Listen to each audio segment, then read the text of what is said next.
قنوت نازلہ، جنگ، مصیبت اور غلبہ دشمن کے وقت دعائے قنوت پڑھنی چاہیے، اسے قنوت نازلہ کہتے ہیں۔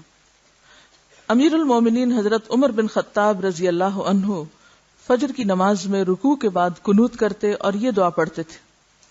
اللہم اغفر لنا وللمؤمنین والمؤمنات والمسلمین والمسلمات وألف بین قلوبہم واصلح ذات بینہم وانصرہم علی عدوک وعدوہم اللہم لعن الکفرۃ اہل الکتاب الذین یصدون عن سبیلک ویکذبون رسلک ویقاتلون اولیاءک اللہم خالف بین کلمتہم وزلزل اقدامہم وانزل بہم بأسک الذی لا تردہ عن القوم المجرمین۔ اے اللہ ہمیں اور تمام مومن مردوں اور مومن عورتوں، مسلمان مردوں اور مسلمان عورتوں کو بخش دے اور ان کے دلوں میں الفت ڈال دے اور ان کی باہم اصلاح فرما دے، اپنے اور ان کے دشمنوں پر ان کی مدد فرما۔ الہی کافروں کو اپنی رحمت سے دور کر جو تیری راہ سے روکتے ہیں، تیرے رسولوں کو جھٹلاتے ہیں اور تیرے دوستوں سے لڑتے ہیں۔ الہی ان کے درمیان پھوٹ ڈال دے، ان کے قدم ڈگمگا دے،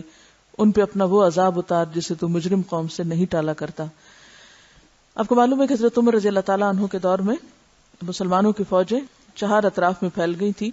اور آپ اکثر اوقات ان کے لیے ورڈ ہوتے، فکر مند ہوتے، اور آپ کے پاس ایسی خبریں جب پہنچتی تھی کہ مسلمانوں کا محاصرہ تنگ ہو رہا ہے یا وہ مشکل میں ہے، تو پھر آپ ان کے لیے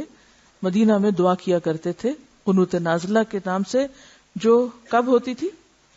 فجر کی نماز میں رکوع کے بعد، یعنی دوسری رکعت میں رکوع کے بعد کھڑے ہو کر قوما میں۔ رسول اللہ صلی اللہ علیہ وسلم جب کسی پر بد دعا یا نیک دعا کا ارادہ فرماتے تو آخری رکعت کے رکوع کے بعد سمع اللہ لمن حمدہ ربنا لک الحمد کہنے کے بعد اونچی آواز کے ساتھ دعا فرماتے۔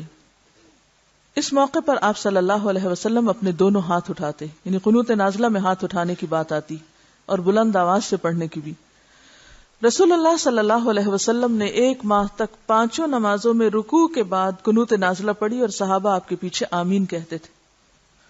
جب ایک موقع پر مسلمانوں کے ساتھ دھوکا ہوا تھا، آپ نے بہترین قراء مدینہ کے تعلیم کے لیے بھیجے تھے اور انہیں دھوکے سے راستے میں قتل کر دیا گیا، تو اس موقع کی بات۔ قیام رمضان،